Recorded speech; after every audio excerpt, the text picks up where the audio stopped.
what's very interesting is that here the two of you have this, Chela, Coach Chela site that you allow people to go to, and throw out the stats on that real quick. And where can people go? It's just coachchella.com. What? Yes, sir. CoachChella.com.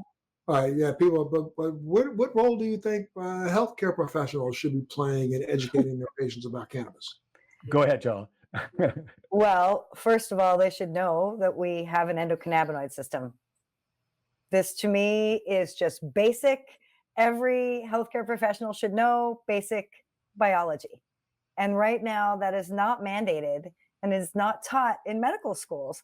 Anything you learn I think right now it's at in DC. I think Hopkins has a program. I think Washington University has a program that also Harvard is teaching it now. But you're right, it's not systemic. It's not all the way across the country at all the universities. Not mandated. It's not taught. It's the test doesn't have questions about it.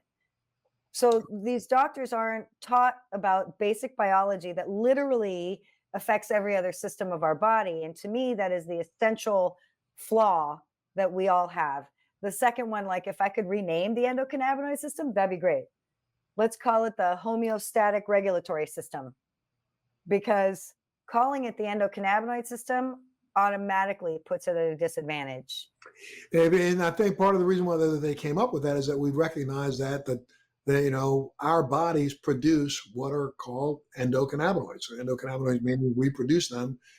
This is not something that's antagonized or comes from you utilizing cannabis. If you've never smoked cannabis in your life, you would still have cannabinoids in your body. One of them being, an anandamide, the other one being 2-AG. These are chemicals, and we know that there's probably more. We just haven't discovered them yet.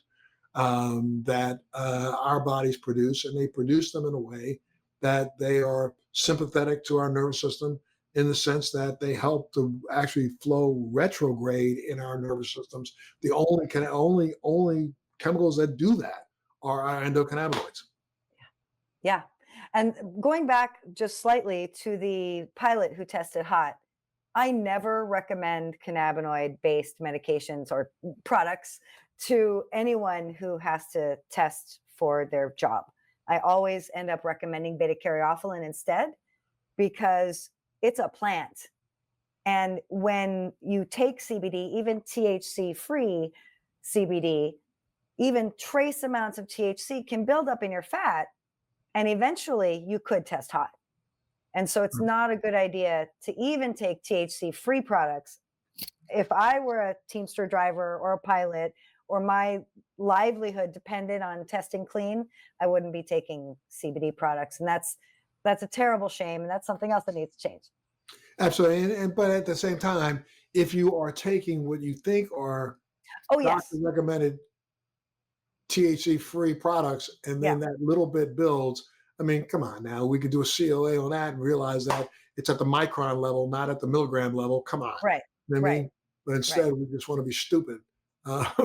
It's crazy, because we work with really reputable CBD companies, and you know that it's possible to be a reputable CBD company, but there are many bad actors who have taken advantage of the loopholes and are literally ruining it for seizure patients, people living with dementia, women with menopause.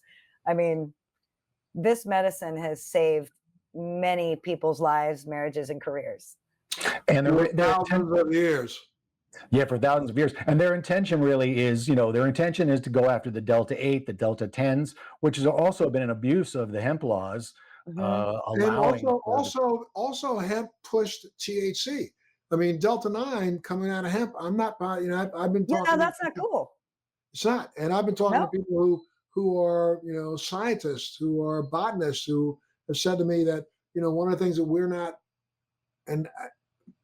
not really sure is, when you push CBD or CBG and you push it to make it into a Delta 9-esque product, we're not necessarily sure that Delta 9 is the exact same molecular structure as a Delta 9 that comes from a